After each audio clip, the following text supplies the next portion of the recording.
I have been joined by Honorable Alhassan Suhuyini, who is MP for Tamale North. Good morning. Good morning, Dziffa. How are you? I'm terrific. Hope you're well too. Good. How was the Kumia Perko demonstration before we start? It was amazing. I think that we need to congratulate the organizers of the demonstration, CSJ. If you took part, you would have realized that indeed many Ghanaians share in the issues that the CSJ was motivated by to organize this demonstration. And you had people from all walks of life. And for me, who have covered, a number of demonstrations and taken part in some myself, I will say it's one of the biggest well-organized demonstrations I have seen in recent times. It was indeed that massive. And I think that it must be a wake-up call to the government that not all is not well and people are, really uncomfortable with some of the programs and policies that they are implementing. Thank you very much, Honorable Suhuyini. Now, we also have in studio with us Stephen Amoah, who's the CEO of MASLOC. And again, throughout the show, we want us to hear from you. Use the hashtag Breakfast Daily and the WhatsApp line 0550-585-832. Mr. Amoah, how are you? I'm good, thank you. You're good. How are you? Good for you to join us. I hope you're well settled in. I'll try to do my best. Excellent. So we'll delve right into the topic. So our first topic here. I thought we were asking about the demonstration too. Oh, you want? Yeah, yes, please, go ahead. How was it? Were you there? Oh, no, I wasn't there. I was in Accra, so okay. I saw a large number of buses from different regions. Really? I realized that all the monies NDC stole, they are still keeping them. But it was not organized by NDC, was it? It was, what was the name of the organization? CSJ. CSJ. Not by NDC. Only God knows. Let's leave it for God. But the fact is, you can't manage country's economy 8 years. And 2.5 years. After all that you did, if even there's hardship, is the 2 year that brought. I think the media should do this country just one thing. Please, try and get all the key parameters from economy, social, and other things that NPP took over 2.5 years. What are they now if we have caused the hardship? I think we should do that. Okay. At least we are all intellectuals. Okay. I hope you understand what I'm saying. Because the things that really induce hardship, we took over 2.5 years. So let's pick them one after the other and try to compare them, do trend analysis since Nanado took over this country. Then we can be honest. Okay. But we can't just do things out of arbitrariness. Okay. You understand what I'm saying? Yes. We'll get there. Anyway. Thank you very much, Mr. Amoah. So let's move on to the actual. There's something that he said that for me, I think it is not, very decent. Okay. I mean, especially for our viewing What did he public. say?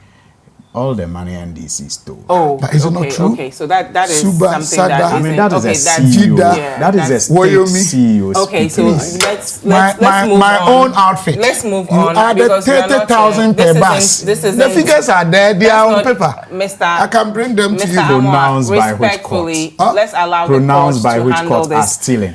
And Suhuyini, thank you very much. So we'll start with our first. Angry Contractors besiege ministry. I'm reading from page 16 of the Ghanaian Times, and they are demanding payment for contracts executed. Gentlemen, may I please continue? Thank you very much. Contractors numbering about 100 yesterday besieged the Ministry of Roads and Highways to demand immediate payment for projects executed for the government. They were extremely angry and they said that they were frustrated for non-payment of government contracts awarded them, chanted war songs and called out the minister, Kwesi Amoah severely to respond to their concerns. So I'm going to quote them briefly. They say, "We have not been paid, which means our workers have also not been paid all these years. So it's kind of crippling effect. Some of us have employees more than 10 to 15, others have over 100. There's pressure from our workers and banks and our suppliers. Most of us are in debt ranging from 200,000 Ghana cedis to 30 million Ghana cedis and above. these are for contracts that we have all executed, from asphalt to roads maintenance and construction of drains. So that is coming from Majid Yahaya, who is one of the contractors. Mr. Amoah, I'll start with you here. Why have these contractors not been paid? Thank you very much. My greetings to our viewers this morning. Actually, when I was coming, now you're on your best behavior. I'm happy you're on your best behavior now. That is very serious. We'll talk about it after that. So I don't behave well. Oh, you do behave well. Continue. I only speak the truth. Yes. We live in a country that if you speak the truth, you are odd. God. Okay. You understand what I'm saying? But I always say God is the best judge. Yeah. Thank you very much. You got lost when you were coming here? Yes. Wow. I always, because I was a bit late, I used the other side. That's why, so forgive me. But you made it on time. The fact is that if we will be honest with ourselves, the issue of payment to contractors, whenever there's change in government, there are issues. Yeah. It's become a cliche that NDC will come, NPP will come, there'll be huge debt to settle. But when we came, we realized that the NDC government, according to their records, left about, I think, between now $15 billion. No, Ghana cedi, sorry, as debt to be paid to contractors. And we had to do performance audit. And we realized that there were a lot of monies added that were not actually appropriate. So according to the ministry, they scaled down to, I think, 6 billion or over 5 billion thereabout. Sorry. It's okay. And then Should when we we get you came, water? I can start with Suhuyini and then we'll get you water. No, I can still speak, don't worry. Okay. And when we came, according to the minister, they made about 3 billion, they made payment of about 3 billion to contractors. Yet there are still that have not been paid. Yeah. And at our time too, we've also given contracts. Why would you give contracts when these guys have not been paid? Shouldn't you pay So them if we first? haven't finished paying and people cannot motorize the roads, roads are blocks. There are serious issues. We should leave them so that they will stay one place. When they are sick, they can go to hospital. They can convey their food stuff and other things. No, it's not done that way. But one thing that people should know, and it's very critical, is that I think Minister Honorable is here. I don't know whether he knows because I'm not an MP. But I know that every month, about 60 million goes out of this government, which is a statutory payment term, because the NDC government, I'm not saying they wasted it because I don't have my facts. I don't come and lie. But they securitize our road fund. And this is something that is putting a huge pressure, remarkable amount of pressure on us as a government that people don't know. Because if you come to government, you use tax to pay most of these things. And then this road fund, a government that you took over from, securitized that, meaning that whether you like it or not, once the money hits your account, it has to be paid to something else. But I cannot justify whether that payment that we are paying, whether maybe NDC government is something good or bad. But that is the situation we find ourselves in. So it's not like government is intentionally not paying contractors. That is not true. We've made some payment, and contractors, yes, they have to be paid, and I support that. So what's holding up the payment exactly? Of course, we have Russian budget. Madam, you took over a country that you remember even Christian hospitals decided not to actually patronize NHIS again because of billions of debt that we owe. Government paid that. Of course, there are still arrears. We took over a country, almost every place, in fact, Maritime and other places, we were borrowing from EcoBank to pay staff. Even my place, government have outlaid over 70 million Ghana cedi, small, MASLOC, this small place. They were all over. We are paying almost everywhere. Dubious contracts, judgments. It's my outfit. I can bring you all my documents. I will not come here and sit here and lie. So you took over 2.5 years from a government that had power over 8 years. Look at almost all social intervention policies that are very critical in any developing country. Go and check how they are performing now. Of course, there are arrears. For instance, school feeding, we know there are arrears now, there are problems. But madam, when all these areas, we restore nurses' allowance, of course with arrears, we restore teachers' allowance, of course with arrears, NHIS, we pay billions of cedis, of course the process requires that there will be time period frame of whatever to make payments. We did all these things. Free SHS. You think if you can pay your child school fees, you think it's not good. Other than that, for the next 10 years, we are going to have over 1 million young people unemployed. If even 20% goes into robbery, insecurity issues, teenage pregnancies, and they become liability to society. So 2.5 years. Nobody said there are no hardships. But if we check all the figures, first time in our history, that first 2 years of a government, number of taxes that we have reduced in this country. Let's go for the figures. But first time in our history, the interest rate, which is very critical in our economy, has been reduced over 1,000 basis points in our country. What about so we cannot banks who are now struggling because contractors have not paid them, because contractors are saying government have not paid them. People working for these contractors who are currently unemployed. Madam, thank you. What about those people? Madam, they're also Ghanaians, right? We are not saying nobody's a Ghanaian. So I beg you, go and find out. Enough? But under MPP, we've done more than enough. But there are hardships. I wouldn't say there's no hardship. Why can't you engage the bankers? Don't engage NDC and PP bankers and find out the situations of the banks by 2016. No, but I'm coming. You've asked me a question, or you don't need to answer. Put the answer within the context. But the answer is what I'm giving you. We are discussing our contractors saying government owes them between 200,000 to 30 million. So I'm telling you why that situation came across. So can you please allow me to answer your question? What I'm saying is that, please, because City FM is one of the most remarkable stations in Ghana and even in the world. And you guys are sharp, now everybody knows. Can you engage the bankers that by the year 2016, what has happened to the banks? What caused them? Who did that? Go and find out. And when Anadu took over, how much has his government outlaid to the banks? About 12 billion. Other than that, you couldn't have gotten your money from Ghanaian-owned banks. So situations that people created, problems, for 8 years, destroy the industry. We came to rationalize it and make sure that we put things on a very sound footing for us to move on as a country. Of course, I appreciate what you are saying. It's not we. Somebody destroyed the thing for 8 years. We are correcting it. We can't use 2.5 years to fit everything that the NDC destroyed. So what you are saying is a fact. But please, engage bankers, those who are good Christians and Muslims, to come and sit here, and they will tell you that what happened to the banks before we took over, and what have we done, and what are the situations of the banks today. And most of the contracts they claim to have given up. Give me just 1 minute. I'm giving you this scenario, and everything I'm saying, you can come. The case is in court, so I wouldn't back and give you the document to read. You know, we took over. We were taken to court because apparently there had been a claim that they had supplied about 2,000 tricycles to MASLOC. Later on, they cut it down to 1,145.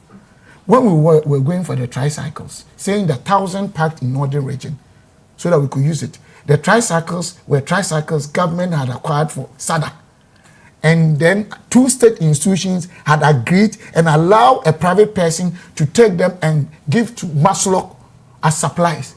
And we are paying monies on that. Please. There are things that it pains me that my own people don't speak from their industries.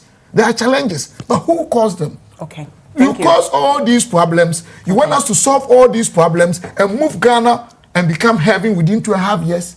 I think there are challenges, but we didn't cause them. We are doing our best. And if you look at 2.5 years of our of MPP being in government, the things that we've done, I'm saying for the last time, I beg you, if you love Ghana and you're a good Christian. What would you tell the contractors? I would tell them that yes, they have a genuine case. Yes, their situation is unpalatable, but they should appreciate the fact that we didn't cause it, and that gradually all of them will be paid. It's not that government has money and it's not paying. We are managing a ration budget as a state. So they should really bear with the government. That's all that I can say. Thank you very much. Honorable Suhuyini, now the contractors are speaking and they're saying that perhaps they are urging the government to stop rewarding new contracts while contractors who have executed projects are yet to be paid. Is there some merit to this request? Well, let me say good morning to our viewers also, and good morning to Mr. Amoah and your good self. It's an opportunity to be here. I will also say a very good morning to the very good people of the Tamale North constituency. I think one of the problems that we have, especially in relation to some of these problems that we face as a country at this point in time is because of the kind of government that we have in office. Some people have described it as a soundbite government. I mean, it's loud on a lot of things, but really can't back, you know, the noise with any substance. So you have the president, the finance minister. With all respect, this one is rather best behavior. Look at his choice of words. Okay, so I don't have any problem with it. Go ahead. No, there's actually a quote here that I want to go on. So, thank you. The PRO for the Ministry of Roads and Highways, Winifred Nafisa Mahama, says that after these guys demonstrated, the contractors, now she's saying the ministry together with other ministries, that's the Roads and Highways ministries, including Works and Housing, Education, Finance, are now going to meet with the contractors. Should these individuals in agencies had met with them from the beginning, explain what's going on to them, engage them so that we don't have them actually getting this angry and demanding their monies? I'll get there. But the point I'm making is that the problem is worsened by the nature of, you know, governance that we are offered under the clueless, you know. But can we stick to the no, we are sticking to your words are insolent. Very insolent. Yes. And if I don't build them, I'll do better. I'll give you better vocabulary. When I start, nobody should stop me. Suhuyini, let's focus on the issue, please. You see, Amoah cannot tell me the choice of adjectives. But you had an issue with No, what he said initially, and now you're doing. Okay. No, stolen. If you accuse someone of stealing, you have to prove it. Okay. But if I say if I say, you are not in a country. Why is that Wayomi's properties are being sold? Respectfully, we're discussing contractors and honorable He cannot determine the language. That's fine, but let's stick to this issue. My language, it is that issue. But we are not armed But robbers. the government is clueless, and so I state so. Respectfully, I'll give you a chance to respond, Mr. Amoah. I'll give you a chance to respond. Thank you very much, Honorable Suhuyini.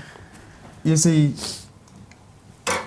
Well, confused.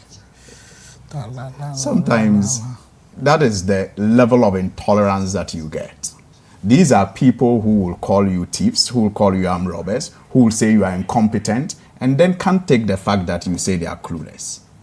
That is the level of incompetence that you get. We're not the level of ignorance, the level of arrogance and intolerance that you get. But what I'm saying is that if you allow me, if you control the program, I will. Please continue. And allow me to proceed. Continue. You'll get the point I'm making about the nature of governance. Please make your point. I'm saying that this is a government that over the period, from the president to other ministers who have told us that they have paid contractors. That they are paying contractors, that they are clearing debts of contractors. This is the government led by the president who have said that several times. And I'm saying that when you do that, you put undue pressure on the contractor who hasn't been paid, who also has other obligations. So I'm saying that the problem is aggravated by the soundbite government, the propaganda-induced government, where everything is PR for the government. So you go out there, you tell the people that you are clearing, debts that you owe contractors, and the contractor who went to buy chippings and has not yet paid because government hasn't paid him is unable to sleep because the one who sold the chippings to him is knocking on his door. Why won't you have a demonstration such as this on your hands? If you were sincere, if you were honest. And it is not just about the claims that they have paid the contractors, when in fact they haven't. It's also about the fact that, look, when you talk about roads in this country, and then the NDC talks about how much we invested in the roads, sector. Sometimes they make the claim, especially when a community is demonstrating for a new road, that, but NDC said you did all the roads. Yes, but we have to go for a quick break. When we come back, you continue your point. Thank you. This is Breakfast Daily on City TV now. If you have any contributions to Mix the Conversation, use the hashtag Breakfast Daily, and the WhatsApp line is 0550-585-832. We'll be right back. Welcome back. This is Breakfast Daily on CCTV. Thank you so much for being with us. I have with me Honorable Alhassan Suhuyini, who's MP for Tamale North, and Mr. Stephen Amoah, who's the CEO of MASLOC. Before the break, we were discussing angry contractors besieging Ministry of Roads and Highways, demanding payment, saying that they are owed between 200,000 to 30 million Ghana cedis. They've not been able to pay certain banks and their employees. And Honorable Suhuyini was just making his concluding remarks for us. So I was making the point that we are told that we didn't do roads. And that our claim of investing so much in the road sector was all propaganda. And that wherever the president goes, people are still asking for roads. But the good people of Ghana know that the NDC never claimed to have fixed all the roads in this country. What the NDC boasted of was the fact that in a very short time, especially under the rulership of President Mahama, in a very short time, between 2012 and 2016, we had unprecedented, investments in the road sector. And just for Accra alone, we can talk of the Dziffa road, we can talk of the Circle interchange, we can talk of the, Ofanko, we can talk of so many just for Accra alone. And that no other government in the history of this country, at least under the Fourth Republic, within 4 years, can point to such massive investment in the road sector within that period of time. Within that period of time. So we were right to say that, look, within a short time, we have invested so much in the road sector, but we never made the impression or created one that we had fixed all the roads in this country. But it is interesting to hear the MPP when they go somewhere and people say, oh, we want a road. They say, oh, but the NDC said they fixed all the roads in this country. Now, what they don't deny, however, is the fact that road contractors are owed. And if the road contractors did not do work, they wouldn't be owed. So if you claim that the NDC didn't do any roads, just sack those road contractors to go. You are actually engaging with the road contractors because there are certificates to show that they have done some work. And it is as a result of the work that they did that we as a government, as a party, feel that we did some work in the road sector. Now, the cascading effect of the fate of these contractors is what we have seen in the banking sector. And I'm happy you made allusions to it when Mr. Amoah was speaking. The point is that is why even Dr. Nduma here has sued, the finance minister and the government. Because you cannot, by your letter, get a bank to hand over money to a contractor to do a job for you as a government. The contractor raises a certificate which you have no problem with. You agree you owe the contractor because the contractor has actually done the job. But the contractor is unable to pay his bank because you haven't paid the contractor. And then you turn around and ask the banks to increase their portfolio. And the banks are not able to get the liquid to do that because they can't get the money from the contractors who owe them. And they are not able to get the money from the contractors who owe them because you, government, owe the contractors and have not paid them. And then you think the only way to deal with such an arrangement is to close the bank and treat your indebtedness separate from the indebtedness of the bank. No, that they are linked. So you cannot treat your indebtedness to the contractor separately and then treat the contractor's indebtedness to the bank separately. The two are linked. But that is the government that we had. And so they haven't paid the contractors. Because of that, the contractors cannot pay the loans they took from the banks to do their jobs. And so many of those banks have had to, face these challenges that we have had, resulting in the closure of some of them. Some are not, have not gotten to that point, but they are suffering. They do not have liquid. So what do you have to say about the chairman of the Ghana Chambers of Construction Industry, Emmanuel Mate, saying the organization would rather government stop rewarding new contracts until these contractors have been paid? I mean, that is something that the government will not be able to do, because as we speak, even in my constituency, we have the same problems. Most of these contractors, trust me, are frustrated because some of them had ongoing projects which were terminated for no reason. Just sometimes based on the perception that it was awarded by the previous government and you are associated with that previous government. You heard it even in the Kofi Nyantechi tape. So why are we even having this discussion? Kwesi Nyantechi. Kwesi Nyantechi. Where Kwesi Nyantechi on record, you know, and we all know his relationship with the people, the powers that be. Well, that the NDC, people use their relationship to say all kinds of things. Yes, I know, it could have been bragging. But I'm saying that if you follow what he said on that tape, about how NDC contractors were not going to be paid, about how, you know, they were going to use the Sino-Hydro, the projects they were going to do. The projects came to Parliament. Everything Kwesi Nyantechi said on that tape are in those projects. Could have been a coincidence. Well, but you are talking about technical specifications. The number of bridges, for example, couldn't have been a guess. Somebody may have given him that information.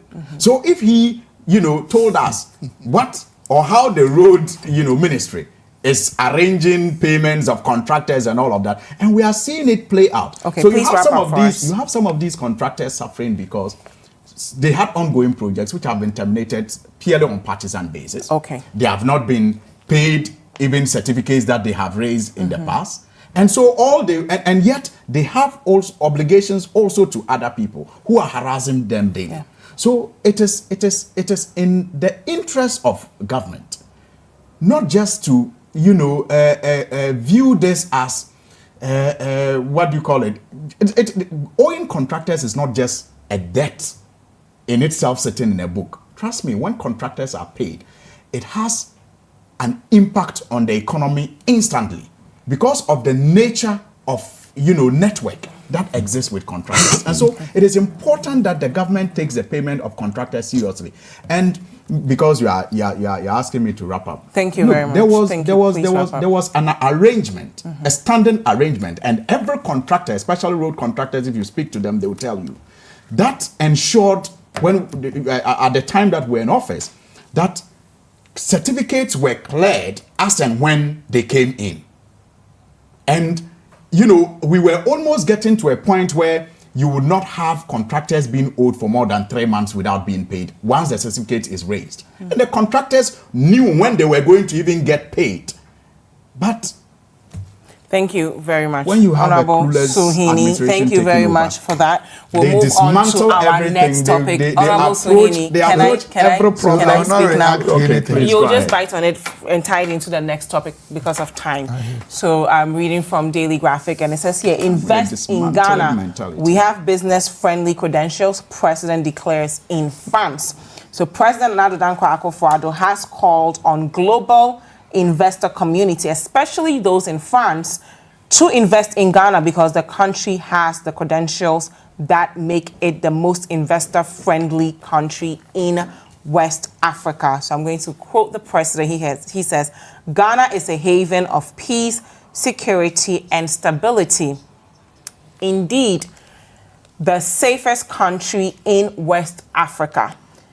Legitimate investments are protected. We are a country where the principles of democratic accountability and respect for the rule of law, individual liberties, and human rights are now firmly entrenched in our body politic, and where the separation of power is real. So he goes on and on and on to say all the things that they'll benefit from if they come into this country, including exemption from payments of import duty for plant and machinery, 25%, tax rebates for companies located in regional capital, 50% tax rebates for companies investing outside regional capitals, 0% corporate tax for 10 years, and thereafter 8% for companies in the free zone enclave. So Ghana is investor friendly. Now, Mr. Amoah, some local businesses, specifically Guta, are always complaining that we give foreigners too many things to come into the country, so that by the time they start building their businesses here, they have a lot of advantages that our local business don't have. And as a result, they struggle to compete with foreign businesses. How do we ensure that as we are making Ghana investor friendly for these people in the diaspora, local businesses are also empowered? Thank you. He said I'll get 1 minute to speak on what he said. I think my friend's key statement was crewless government. And it's interesting. Sometimes we think the only sin we commit in Ghana is fornication. We go to church and the mosque and we put away our service to the state and come and lie. MPP government, the industry was growing negative 0.5%. Under this government, is growing around 16%, agriculture 3%, around 8%. A government that came that has restored all pro-poor policies, introduced free SHS, we are clueless. They are social democrats. They should tell me one major national pro-poor policy they did. Thank For you. NDC, Thank you. I think except those who are suffering from Thank you, but we are focusing on the contractors so let today. me at least. Okay, the contractors. You told me I should say something one. Relating but if you are to talking about contractors, construction, when he wanted to mention about roads in Accra, after 2, he couldn't. And the NPP's 8 years, from Accra, Tema to Volta region, from Accra to Kumasi, Accra to Central region, check even N1 roads, just here, in Kumasi to Brunhafu, Kumasi to the north, through Brunhafu, he knows. Kantempo area, Kumasi to Western, Kumasi to Central, Kumasi to Accra, and Sawon bypass, Nkoko bypass. You're talking about roads. Okay. You know something? Just give me 1 minute about, is up. give me we 2 have to hours, focus on this 2 hours to bring in Ghana. in infrastructure and MPP. Okay. I can give you district by district, even in regions. Okay. What did NDC do with the money they got? Thank you very much. Now let's So talk I'm about surprised. government asking people in the diaspora, especially in France, to invest in Ghana. Thank you very much. But if you are talking about a government and the way Ghanaians do business in Ghana, I am surprised that the angle and where this thing is going. If a government comes to power and you borrow money from the banks and interest rate is between 33 and 40, and now the government, the crewless government, has been able to manage all these Herculean tasks and crisis to the extent that now interest rate is averagely 22% in our country, which you can check from even there's a bank here. Which one is helping the industry? Well, if a government comes to power, because you asked a specific question about local entrepreneurs or businessmen. If a government, and I'm not comparing it to another government. I'm focusing on this current government. Madam, can I also speak? Please. Can you allow me to flow like the way he flew? Because you are getting me obstructed. Sorry, continue. If a government comes to power and cannot even let him continue, it's okay. Let him continue. No, it's fine. Let him continue. What happened? I can't speak again. It's all right. The next topic I'll speak. Okay, so this topic, the president was in France. And so I'm saying that I agree. After he's spoken, if there is chance for me, I'll speak. If there's no chance, we end it and I'll go. Okay. You're sure? Thank you. Yes, no problem. Okay. Honorable Suhuyini, we are talking about investing in Ghana. And Mr. Amoah, you're sure? Okay, please, go ahead. Well, it's difficult to tell, stories that people live. You when you are telling a story and people are actually living it, they watch you and they know better. So for me, I think that what the president said is largely true. I mean, Ghana has always been, a very good place for investment. You also raise something that is also true. The fact that many Ghanaian businesses sometimes are concerned that we tend to roll red carpets more for, foreign businesses than we do for our indigenous Ghanaian companies. It is a reason why we have promoted, the local content bill and made it into law. But as to how much it is serving us, it is left to be, seen.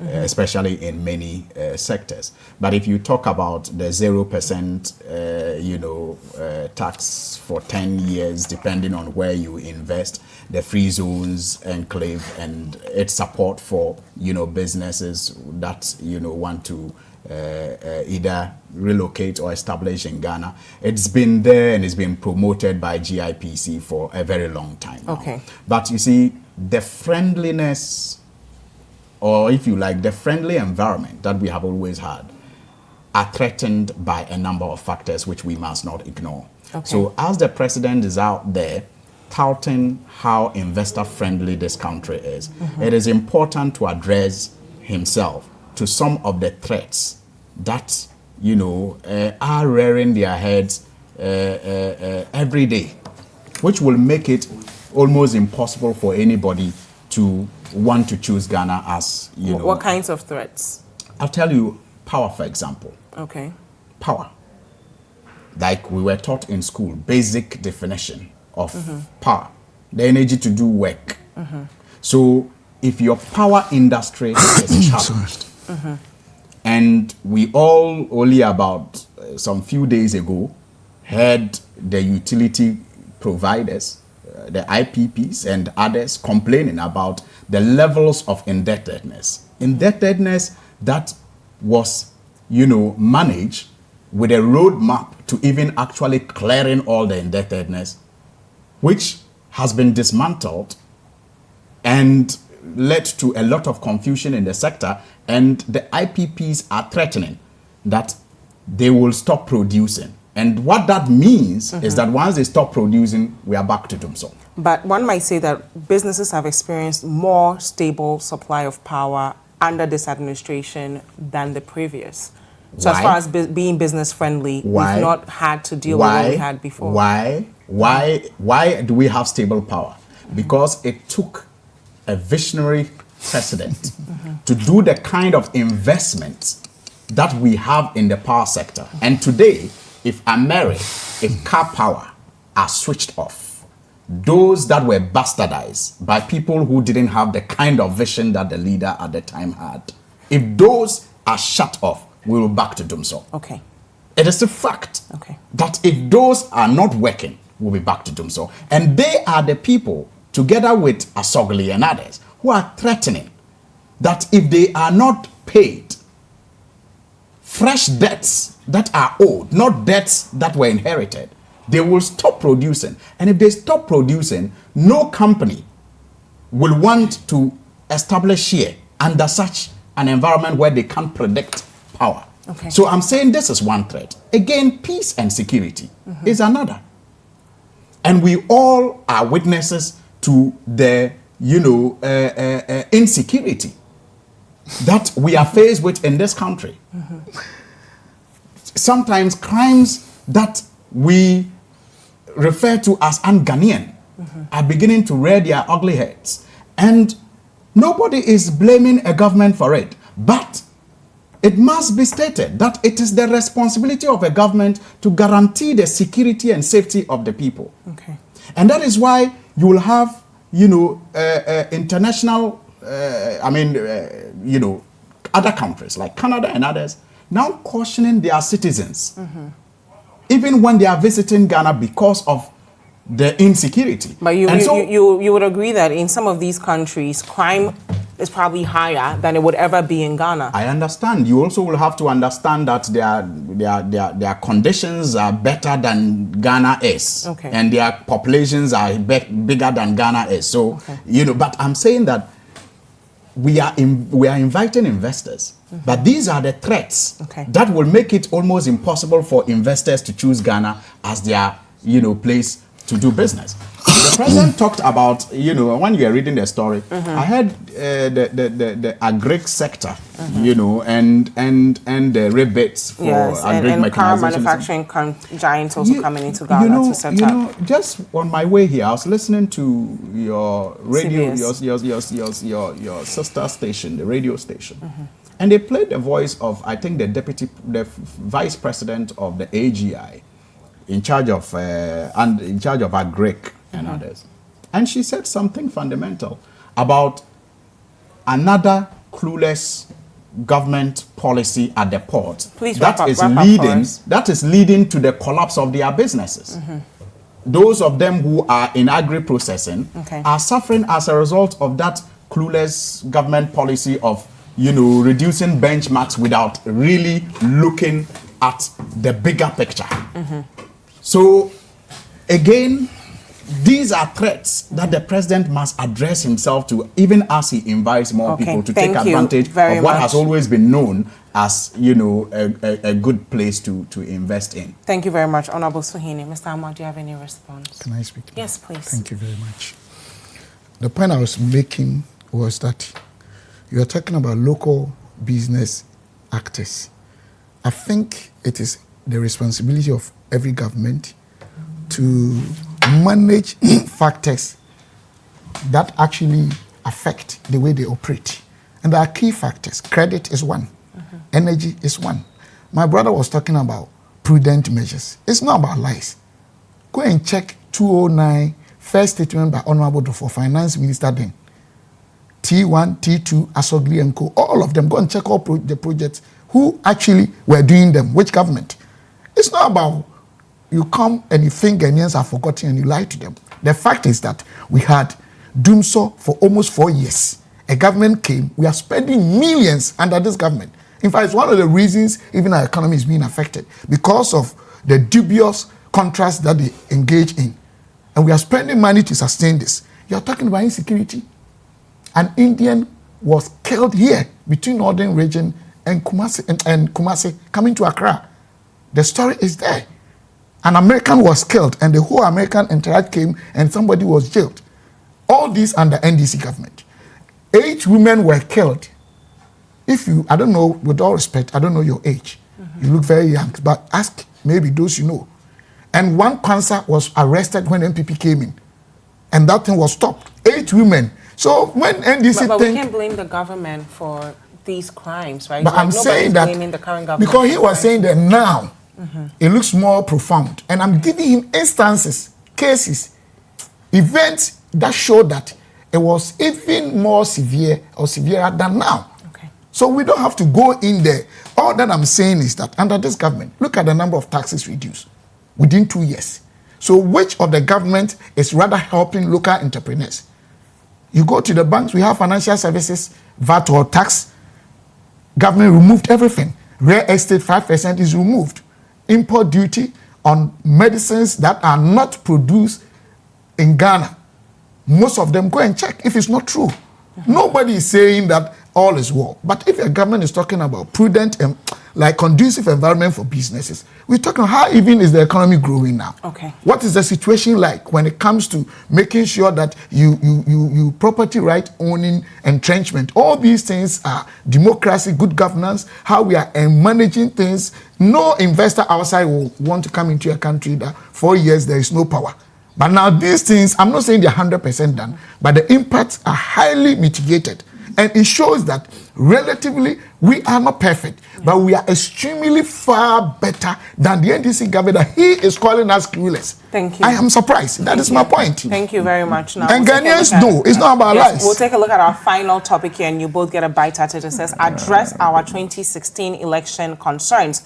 Mahama urges EC boss. So former President John Mahama has asked the Electoral Commission to address concerns raised by the NDC about 2016 election in order to ensure a free and fair election in 2020. So he says there are issues arising from the last election that we will want to put on board so that you can look at it and see how we can enhance the process so that all of us will feel the process has integrity and we are confident that we are all being treated fairly, so that whoever wins and loses will readily accept that this was a free expression of the will of the people. Honorable Suhuyini, touch on this for us briefly. Right, I will. I just find it interesting that Brother Amoah says we engage in dubious contracts and they are sustaining it. Isn't that interesting? And that's the reason we are pumping so much money to engage, to sustain the dubious things with it. You know the same person that said that let's government move on to the final topic. Is terminating contracts. Now you are saying we are engaging it. So which is which? You are the same person. You are saying we are running out of time. Anybody who understands what dubious means in law, once it is dubious, it's vitiated by, I mean, any contract is, it's once more it is grammar dubious, than law anyway. that's all. It's vocabulary. But you are sustaining it. Anyways. But you said we terminated some of the contracts. But let's just move on to the final topic, please. Because you had to wrap up, it's important that we address some of the threats that we face as a country. And the threats I've mentioned: power, peace, security, freedom, and the high levels of corruption that we have in this government is becoming a worry for the investor community. And it is important that the president addresses some of these things. Now, on the Electoral Commission, I think that they have started an exercise that is commendable, engaging stakeholders. I have, seen releases from the Electoral Commission and also from the office of the former President Jerry John Rawlings and founder of the NDC. And yesterday I also got to learn about their meeting with the flag bearer of the NDC and opposition leader, His Excellency John Dramani Mahama. And the discussions that took place, I think, according to what we are reading from the press, was, candid, and I think it is in the interest of all of us that the Electoral Commission actually does what it was told by the former president. They must live above board. They must be fair. They must understand that political parties are stakeholders and important stakeholders in the affairs of the Electoral Commission. It is not a headmaster, a student kind of relationship. Yes, we know the Electoral Commission by law is empowered to, conduct elections in this country. But the elections, are taking, those who make the elections possible are the political parties. And so you need a lot of collaboration to have a successful, election. But when you begin to approach, your job with the mindset that some or one political party is a risk to the democracy and the peace of this country, it is a no-no. Thank you. And that is what has led to the situation where just even in the last registration exercise, you had the problems that we had. When the NDC said the online registration will not happen. Thank you very much, Mr. Amoah. I think before then, everybody knows. Yes, everybody knows MDC government is the most corrupt on the continent of Africa. Please, this one nobody talks about. The EC and Mahama, when you're talking about crime, let's not make statements like that. Oh, but he said corruption is under this thing. No, so he made let's just focus on the EC and Mahama. The corruption perception index says Suhuyini, you are the most corrupt. No, nobody is talking about corruption right now. We're talking about the EC. The corruption perception index, the latest one. Have you seen it? Honorable Suhuyini, Mr. Amoah, please, your concluding statement. We have a few seconds. I have never been jailed. We have a few seconds to go. Competent jurisdiction. Okay, so it seems as though lame. I mean, your arguments sometimes are okay, that's fine. Thank you so much for being with us. It's so difficult Honorable to have a Alhassan conversation. Suhuyini is MP for Tamale North. You want to say hi to your people? And Mr. Stephen Amoah is CEO of MASLOC. Thank you both so much for being with us this morning, and you at home for joining us as well. Do not go anywhere. Breakfast Daily will be right back.